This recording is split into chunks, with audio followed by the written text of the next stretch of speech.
La classification des subordonnés. Dans ce diaporama, nous allons analyser la classification des subordonnés. Les propositions subordonnées se divisent en trois grandes catégories. La subordonnée relative, la subordonnée complétive, la subordonnée circonstancielle. Considérons maintenant chaque catégorie à part. La subordonnée relative. La subordonnée relative se rattache à la proposition principale à l'aide d'un pronom relatif, qui, que, quoi, dont, où, lequel et ses dérivés. Elle dépend d'un nom ou d'un pronom de la proposition principale. Par exemple, j'ai mangé une pomme que j'ai cueillie dans l'arbre. Dans cette phrase complexe, nous avons une proposition principale, j'ai mangé une pomme, et une subordonnée relative, que j'ai cueillie dans l'arbre. Cette dernière comprend un pronom relatif, que, qui remplace le nom, une pomme, de la proposition principale. La subordonnée complétive.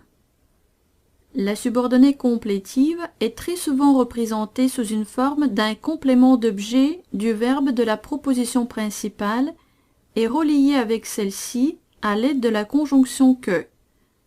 Par exemple, je vous dis que je n'ai rien vu. Que je n'ai rien vu est une subordonnée complétive qui est complément du verbe dire. Je vous dis quoi? Que je n'ai rien vu. Subordonnée complétive ou relative. Considérons deux phrases complexes. Elle écrit que tu vas envoyer une lettre et elle écrit une lettre que tu vas envoyer. Nous venons de constater qu'une proposition subordonnée complétive représente un complément du verbe de la proposition principale. Pour ce qui est de la subordonnée relative, elle sert d'un complément d'un nom ou d'un pronom qui la précède. Dans les deux cas, nous avons deux subordonnées introduites par que. La première subordonnée, que tu vas envoyer une lettre, est reliée au verbe écrire. Elle écrit quoi? Que tu vas envoyer une lettre. Donc, c'est une subordonnée complétive. Que, dans ce cas, est une conjonction.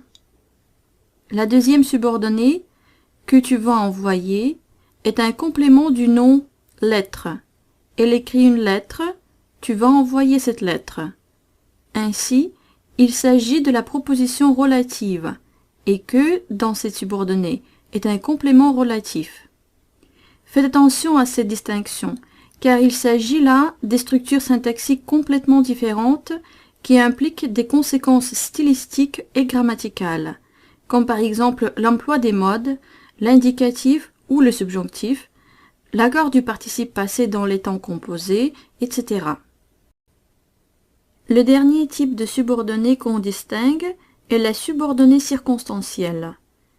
La subordonnée circonstancielle est un complément circonstanciel de la proposition principale. Cette subordonnée est reliée à la principale à l'aide d'une conjonction indiquant une circonstance. Temps, cause, conséquence, but, concession, condition, comparaison, opposition ou hypothèse.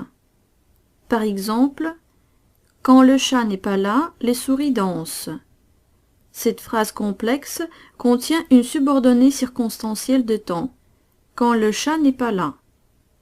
Cette subordonnée apporte des informations supplémentaires sur la proposition principale. Les souris dansent. Quand le chat n'est pas là.